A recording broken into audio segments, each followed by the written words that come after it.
Dear Diary, I'm in hell. There's some pretty big changes in store for her. Particularly in episode 3, you'll see a completely different side of her, and I'm really excited for everyone to see that. We actually go back to 1863. And it's a very different Valerie.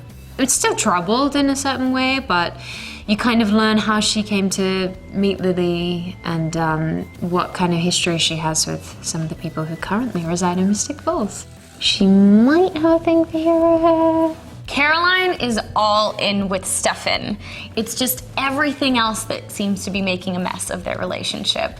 But at the same time, there's a reason why it took them 7 seasons to become a relationship. So I think that all those things still exist in their world, and they're realizing that just because they can say out loud that they have feelings for each other, it doesn't mean that they're independently, their universe is allowing each other to be with one another, if that makes sense. Caroline has worked very hard to become a secure, confident, young vampire woman.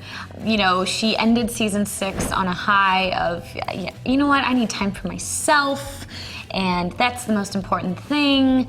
And, you know, as soon as we kind of get into season 7, she's like, well, maybe I can work Stefan in there. And I think it's gonna be very easy for Valerie to get under Caroline's skin. And it's going to be difficult for Caroline to be positive and kind of her uppy, cheery self with Stefan kind of having Valerie dig at her. So that's gonna be an interesting dynamic to see as the season goes on. He gets his hands dirty in the sense that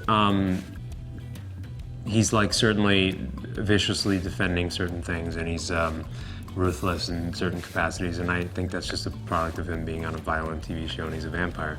But he also gets, like, you know, gets saucy with the ladies. There's a new girl that comes in, they kind of, you know how it is.